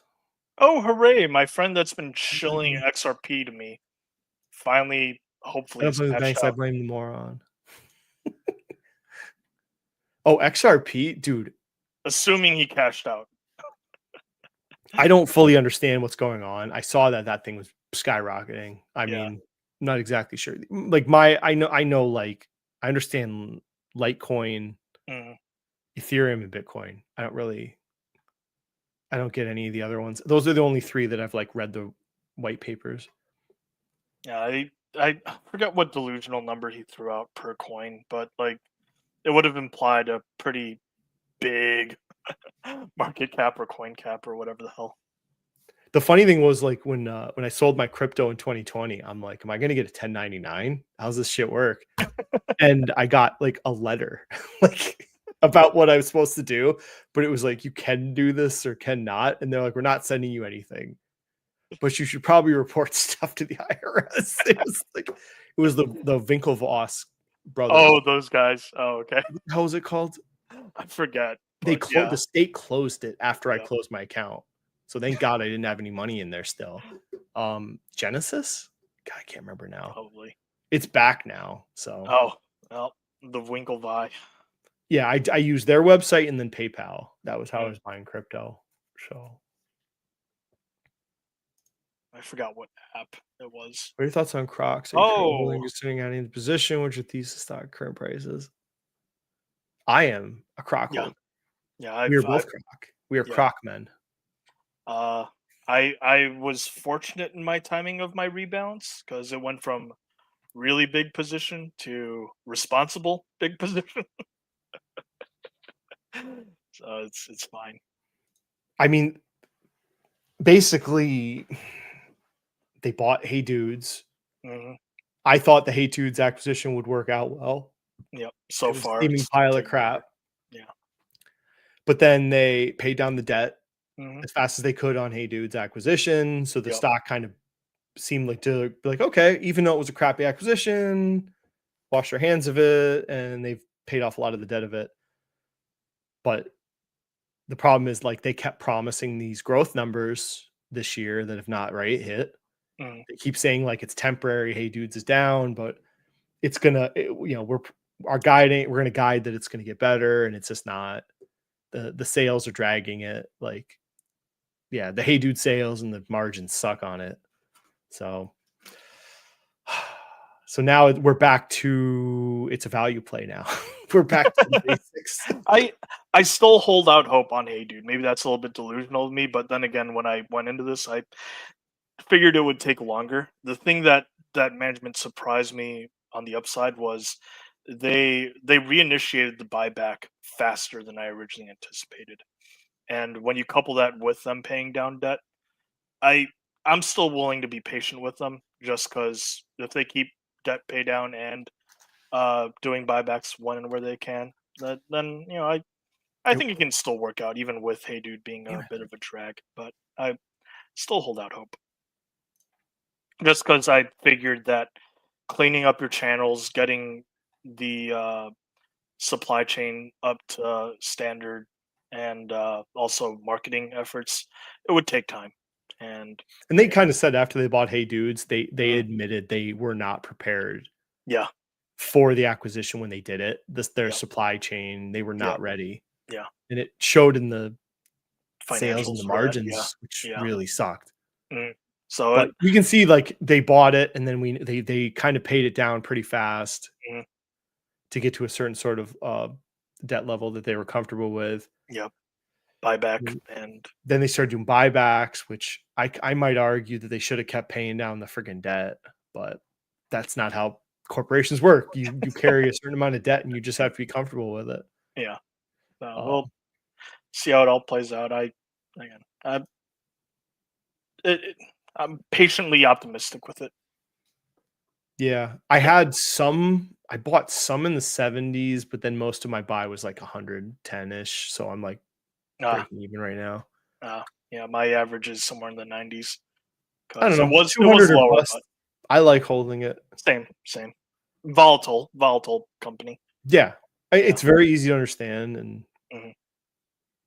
I don't know. I think it's a good. Really, I still think it's 200 or bust for me. Like, Yeah. I think I'll get a shot at selling it for 200, and there's my double. Get rich or die trying, buddy. It's funny though because Crocs was one of like the two big muscle moves that have uh, made this year quite a nice year for me. Yeah, My count. I mean, Crocs is doing fine. It's just the Yeah, acquisition. yeah. Man, I'm telling you, they really. Maybe as a shareholder, I need to sell. I just have to know, did they ever think about buying this company? I need to know. Can I get on the investor call and ask the CEO? Because, like, Uh, I mean, maybe to there's me, AR could the respond. company's goal should be Yeah. to sell anything with gibbets. Mhm. Anything. We have a gibbet that costs 5 cents to produce, let's say, or 2 cents, and then you sell it for $1 or $2 or 3.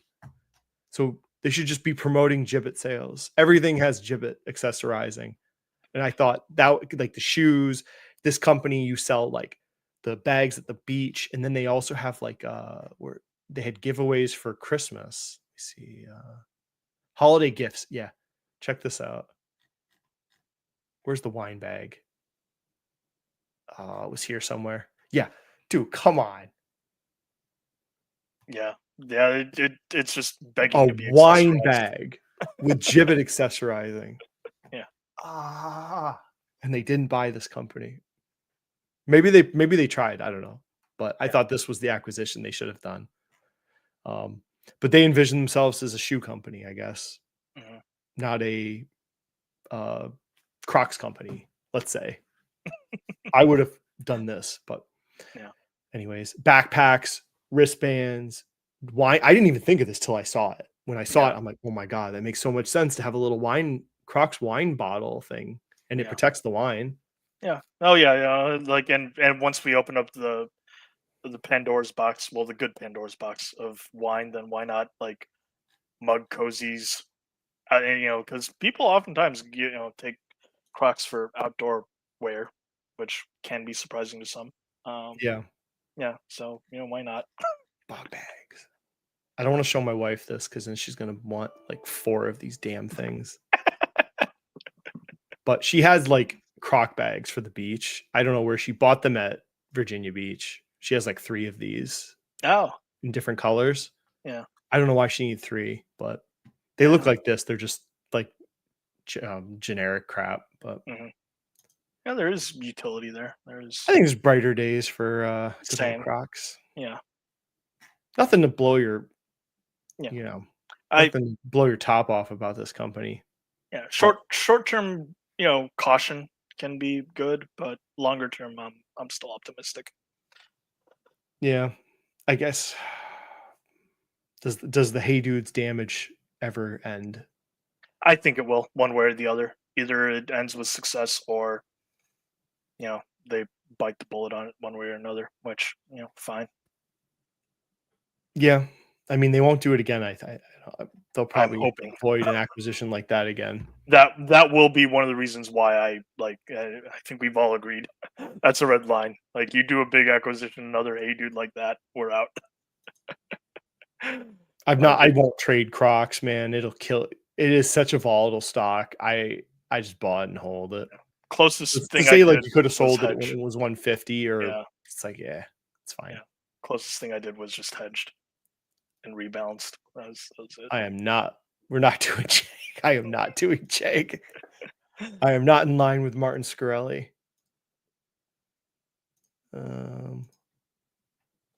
Wait, Chegg went up. Let me see this. Yeah, it did its thing. It did its thing. It did pop. Yep. Okay. Congrats on the win. Anybody that wins, good for you. I'm happy. Yep. Okay, what was the last thing? Last thing was stock you missed, or SMCI. I'm gonna remove SM. Okay. I don't want to get into it. It's too late. That's fine. But okay, where is it? Yeah, I'm gonna remove that from the description. Okay. Where'd it go? I had it open. Sorry, I must have closed it. Okay.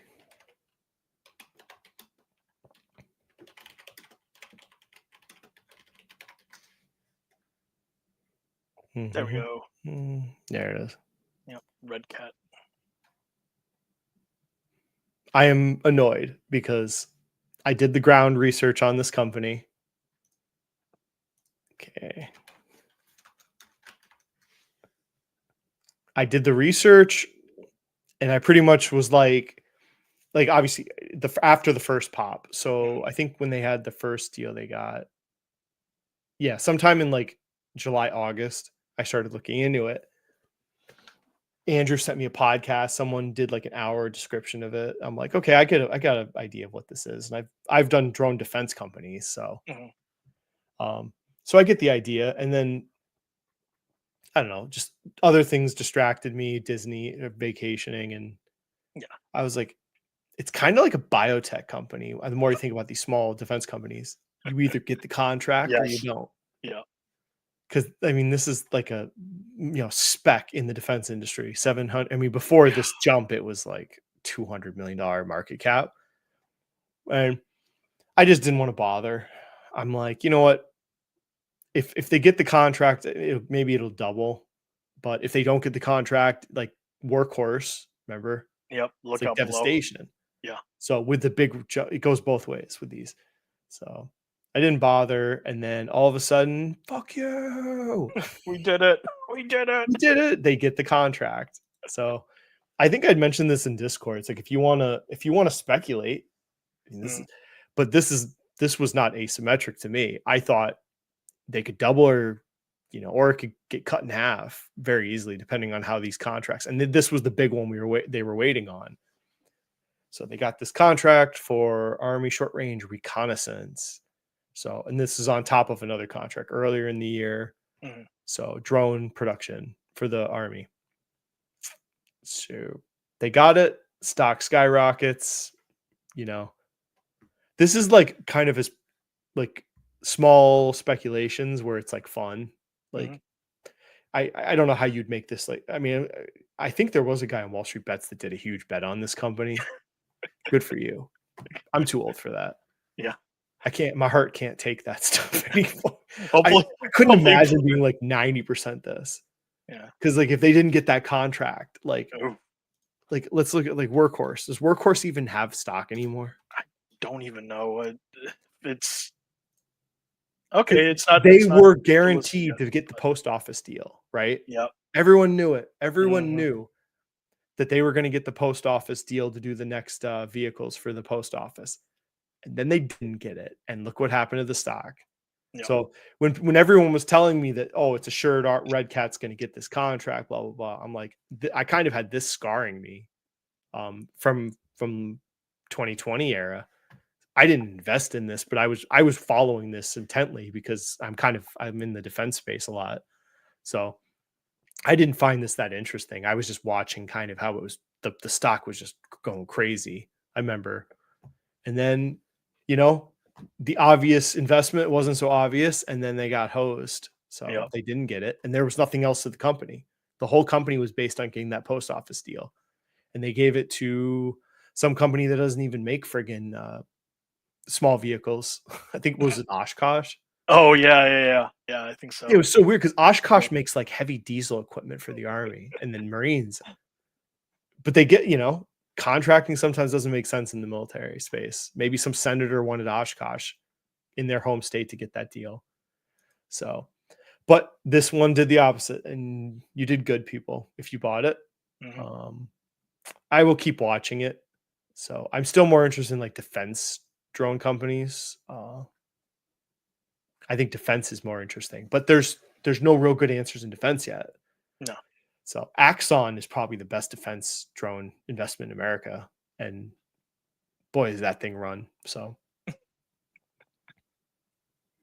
that's the one got away from me, but Happens. yep. Yeah. Like, And here's the thing with investing, you do the groundwork, you like the company, you do all that hard hours looking at it. And then you're like, oh, you maybe just waiting on it. And then it explodes.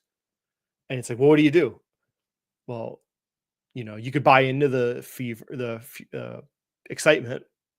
I never do. I try not to. But this could keep going green, and then I'm a fool. But I don't know.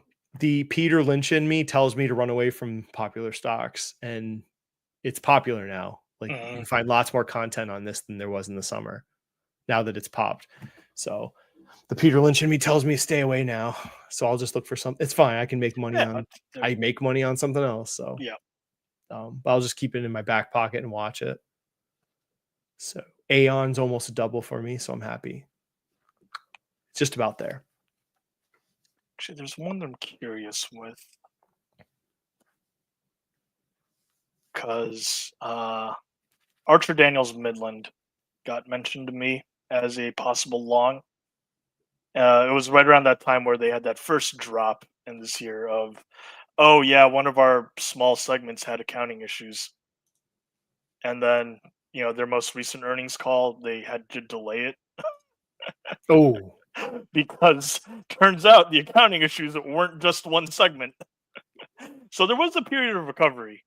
Oh my And goodness. part of me wonders, had I gone short it at some point, would I have done okay? And you know what? Like that would have been a lot more effort. That would have been a lot more brain damage. Mm-hmm. But at the same time, whenever I hear accounting issues, even if it's just for like one segment, AT&T. Has AT&T finally got their debt under control? That is a good question. That's a lot of debt, though. It's not a company I follow. Yeah. So any forward progress would be a good sign, probably. I don't know, man. It's just. Eh, I mean, it's done really well this year. yeah, it has. It's just I just don't see the point of a company like this over the index. Like if and I know like, you look at the run up, but Mhm.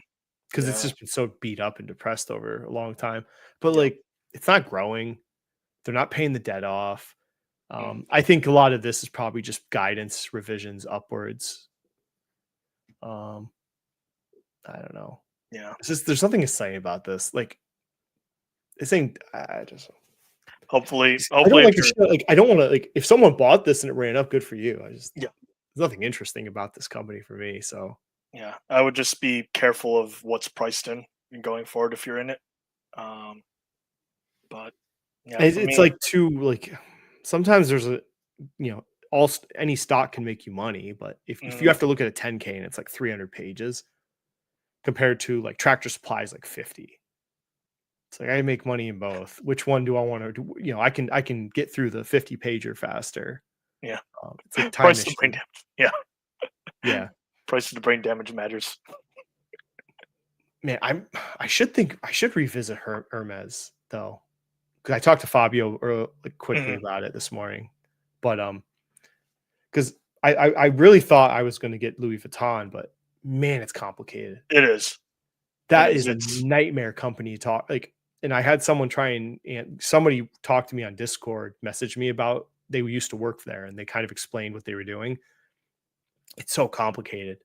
It's Mhm. such a conglomerate of Yeah. things, and it's not just products now. Now it's like real estate investments, Yep. and I'm just like, man, I'm out. I'm like, it's not a pure play on luxury anymore. That's the thing. It's like Louis Vuitton's not a play on luxury almost No. because it's got now you have real estate to value. So now it's like a REIT inside of a hotel company that sells Hennessy and friggin' wine, and I don't know. But I want to revisit Hermes. As from when it comes to pure luxury, Hermes and Ferrari probably are the most appealing.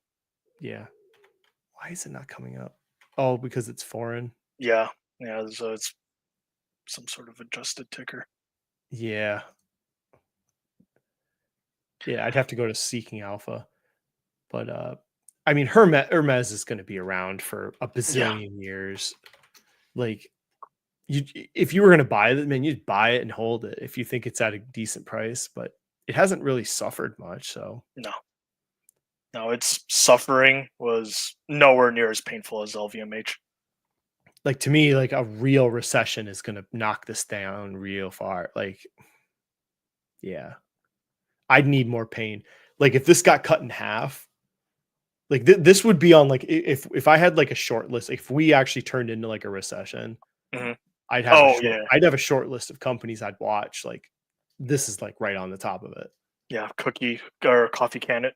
Like If it, like yeah, a freaking Mount Rushmore type stable company that just getting pummeled by macro just pummeling all over its face. yeah. If an '08 type thing were to happen where companies get unfairly punished, yeah, Well, yeah. yeah. I agree. No, like my LVMH probably like my small position in LVMH would get painfully wrecked, and I would probably kill it for Hermes in a heartbeat. Yeah. Probably. I think you do well with it. Uh-oh. Peter Uh-oh. Lynch. Is he some Jeremy? Oh no. Yeah. How dare you? How dare. How dare you, sir? Peter Lynch. Okay, that was like because like Jeremy Lefebvre would say that he read Peter Lynch and follows Peter Lynch, but then he would just sprinkle all the super investors because it hits the algorithm. Mhm. And then he would say the most non-Peter Lynch thing after that, after he says he read the books and everything.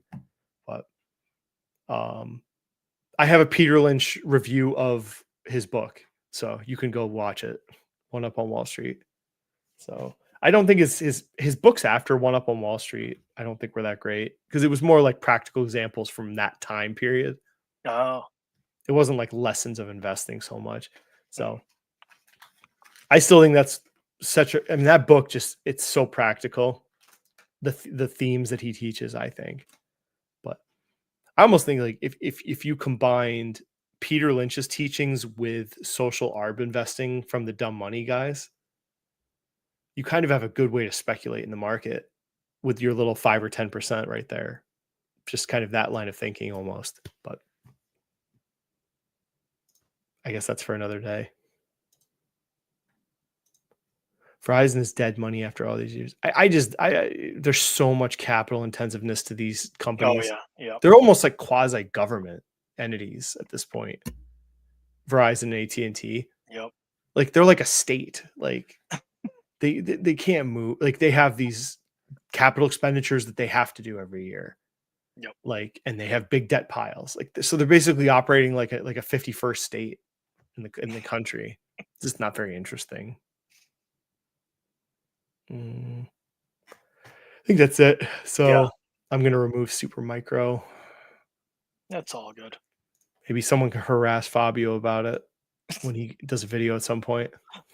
So yeah, so not a bad end to the year.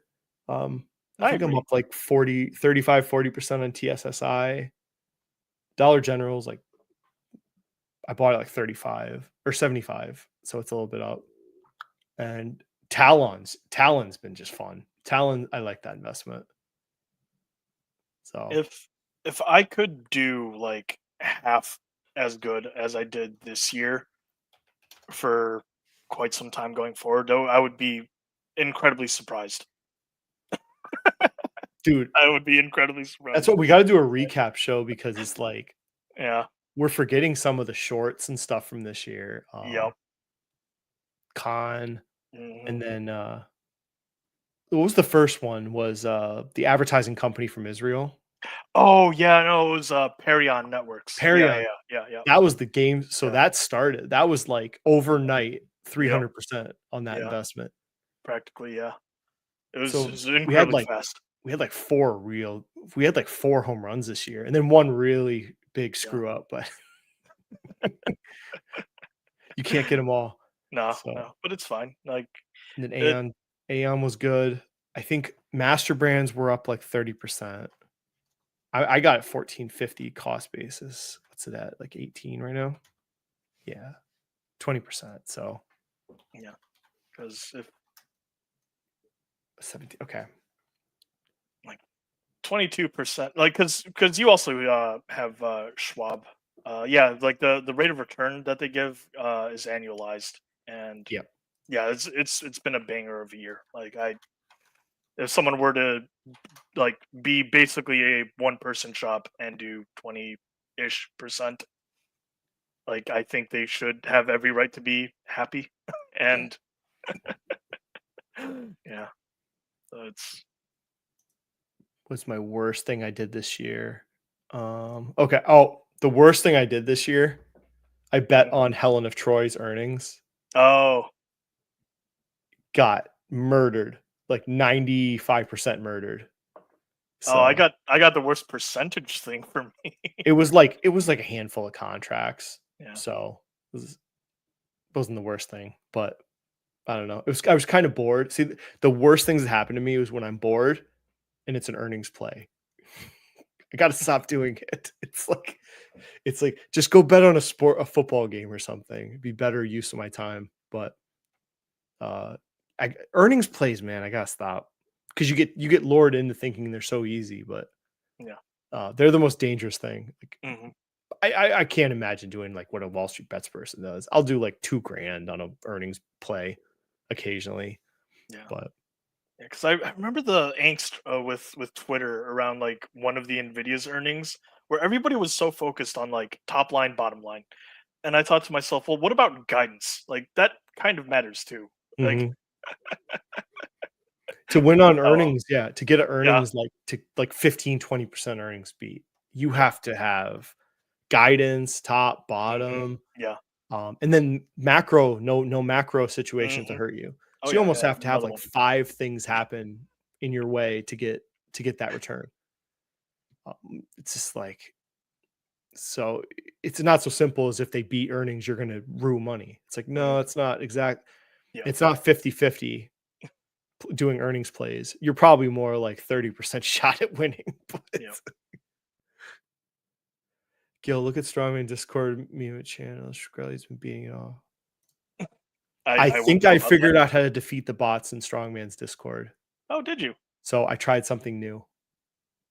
I should probably tell Chris what it, but yeah, I'm not gonna say what it is, but I think I got the bots beat.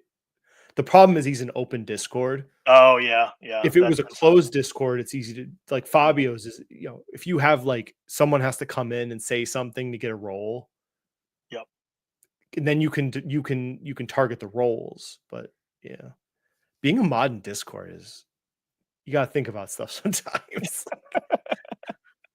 Oh, Riley was OP. It Yes. was. I'm still see. This is why I because we both when it did the initial drop, we were out like 2 days later, I think. Yeah, it was pretty quick. And then I kind of was out of it for like 3 weeks, and then we started to get a little more info and Yep. let things settle, and then I jumped back in at like $5.50 or $6, I think.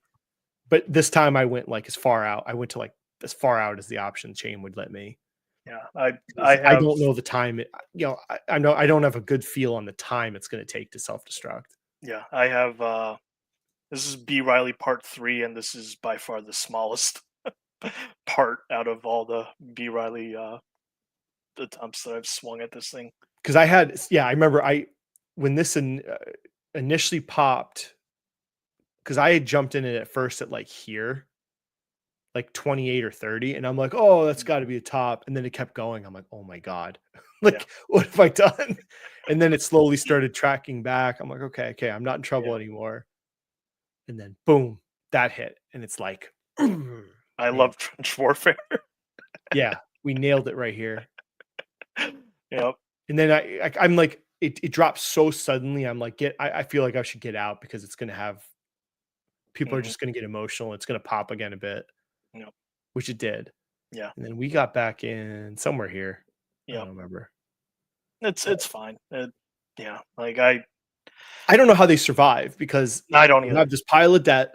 Mhm. To service the pile of debt, they're selling off all their good assets right now because no one wants their shit assets. So they're selling all their good assets.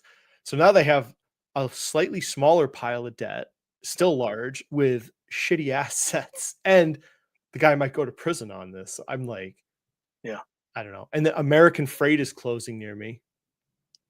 That's one of the franchise groups. Subsidiaries. Yep. There's 2 stores near me. They're both gone.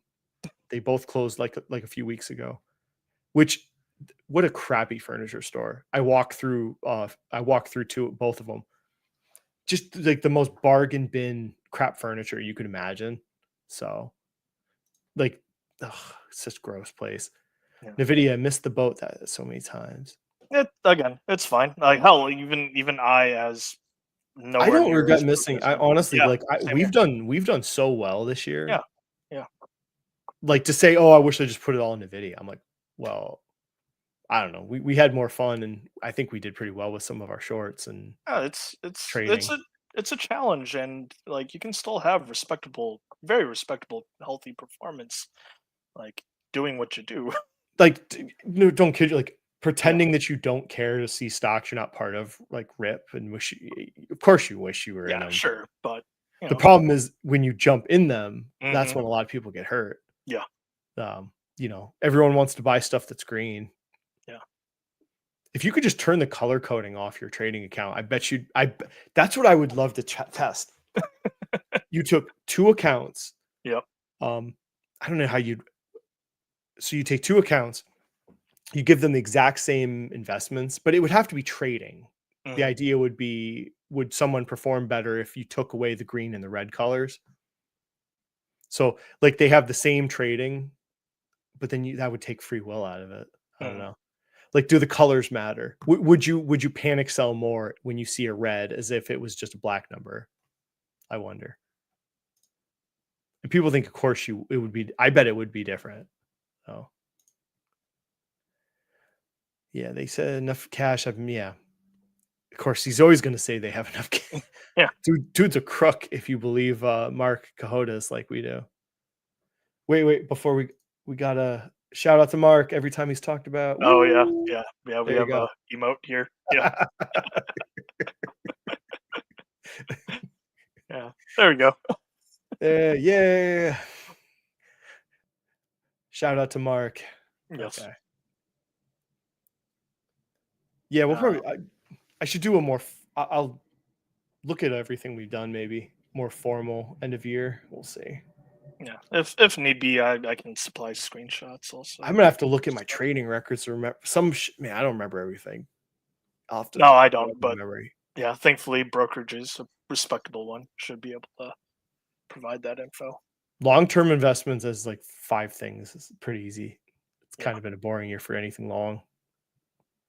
A lot of ETF indexing. So, oh wow, we're at 2 hours. Yep. Okay. Any sort of future plans that you'd like to hint to the viewers for things to look forward to in this channel? I should do an ETF review. That'd be fun. I I'm think gonna think about. I want to do a video. I'm gonna do some videos probably. I want to do more research topics. They just take a long time.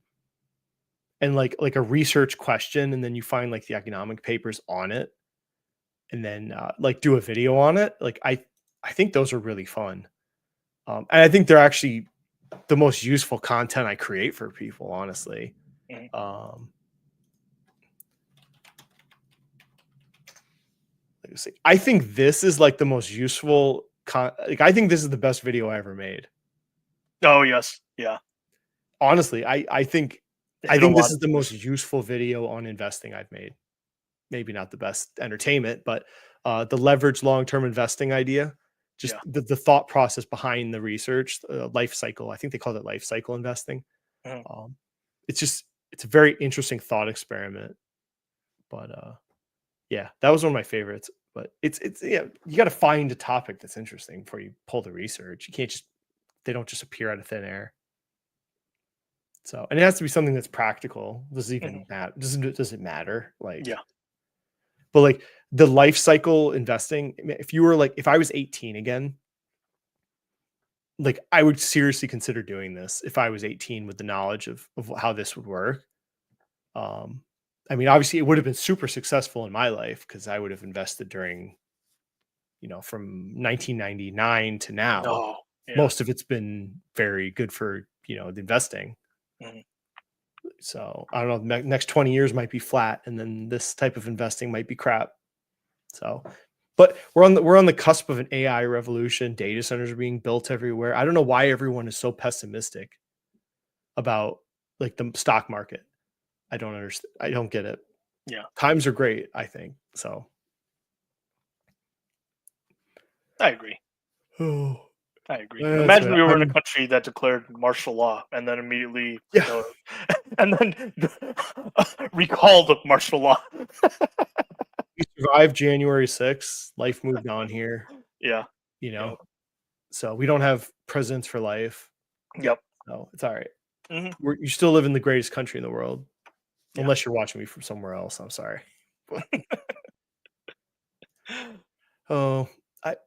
Actually, so I should say anybody that is a Core and Satellite member, comment in this video if there's a topic you want me to do a video on, and I will, if I can do it, I'll do it. I will strongly consider it. So I think that's one of the perks of membership. You're supposed to yell at me and tell me to do shit, and I do it. Or I tell you to F off, but it's okay. I got offered 2 affiliates, which is interesting, but yeah. I'm asking them questions. One of them, I want to see what the product is. They're even asking me to affiliate, but I don't know. Yeah. Thankfully Andrew is the one that is the primary account holder, so I don't see all that back end stuff. Yeah. Why can't I rep like soap or something? I can do that. You see, like that's to me, that's the like weird thing with like YouTube, like sponsorship affiliate stuff. Is like why not like just be one of those people that can like tangibly use the thing and then be like, oh, since I tangibly use the thing, I will stand by it and plant my flag on it. I would love to rep freaking AMD. There's no reason AMD would sponsor me, but I would Yeah, love to. but yeah, I have a computer with like 3 AMD products in it. So whatever I need to do for Lisa Sue, I will do it. I am not, but did you suggest a video on what Schwab rankings really mean value? Oh, that is a good question. Interesting. Yeah, because Schwab does, But you're not a raise member, securities. so I don't know what I want to say to you right now. How dare you? It's only $2.99. I was gonna say I forget what the cost was. It You was can't even something buy a really Big low. Mac for that, so I'm not taking food out of your mouth. So least you could do. Yeah, when I saw how low it was, I was like, You. screw it, I'll do it. Yeah, Yeah, I'll but, think of more stuff there. yeah. All right, well, Yeah. Thanks for having me on, Dan. thank you. If you want to talk to me, I'm in Strongman's Discord. I'm in Jesse's. I'm in Fabio's. Yep. Ryan Dangler's. I think that's it. Oh, Ryan Williams also. Ah. I don't really talk in Ryan Williams though, but I'm just in there. You son of a. Listen, your stupid potato company. I don't give a damn about your stupid potatoes. For those that don't know, LW Lamb Weston, it's a bit of a running joke. I don't care how much they go up. It's a trash investment. You're a terrible human being for buying Lamb Weston. You've destroyed your life. I hate everything about it. No, I don't care. Do whatever. Yeah. Yep. So, all right. I will try and do once a week, but I should try and do just like 1 hour. I know. Yeah. So, yep. Thanks for coming on, Bacon. Yeah. Thank you all for watching. And we Good will viewers. see you later. Mm-hmm.